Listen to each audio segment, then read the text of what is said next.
Suggestion is a very powerful thing. We are swayed by suggestion all the time, either self-suggestion or suggestion by others. It starts in our infancy and continues throughout our lives. We have to be diligent about the type of suggestions we allow ourselves to be convinced of. The suggestion could be false. Because we value the importance of the person giving the suggestion, we accept it as truth without further investigating it ourselves to check its authenticity. Self-suggestion is the one we have the power over. We can decide the suggestion we want to give ourselves. We can do this consciously and by use of our willpower. We can tell ourselves that we are able to do the task before us because we have the skills to do so. Another form of suggestion is that comes from other people.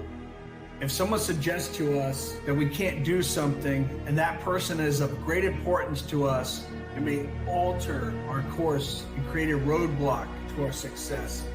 This is why it is important to surround ourselves with people who have our best interests at heart. Some people will try and sabotage our efforts because they are jealous of us, or they don't want us to surpass them in some way. They may tell you that you are in over your head, or that you shouldn't even try to better your situation because it is useless to do so. These people may have your best interest at heart because they are close to you, but they are only projecting their own insecurities on you, or they aren't familiar with the thing that you're trying to accomplish. A lot of people have given up on their goals due to someone that they trust and love telling them to keep their day job and don't waste their time. This is why it is important to keep our goals to ourselves and quietly work on them without broadcasting it to everyone we know. Another form of suggestion is a positive suggestion. We may be doubting ourselves or using negative self-suggestion. We may be lifted up by someone giving us a positive suggestion over that. It may spark something in us that we ourselves couldn't quite see. This is usually done by a close friend or family who want us to succeed in our goals. These type of people are treasures and should be treated as such. We are constantly bombarded by suggestion in our daily lives.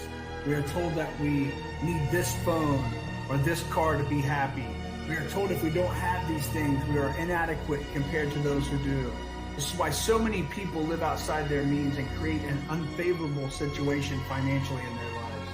We have to be on guard at all times to keep ourselves from falling victim to advertisements and new trends. It's one thing to actually need something, it's another to be swayed strictly by suggestion that we need something, when in fact, we do not. We should always use discretion and diligence when making decisions, especially when it costs us our happiness and well-being. We don't want to give up on our goals or buy things that we don't need because we are convinced through suggestion that we should do so. We should also make sure that our self-suggestion is both positive and health-producing. People have been made sick due to someone suggesting that they look ill or weak. The power of suggestion is always at work. We should master it before it masters us.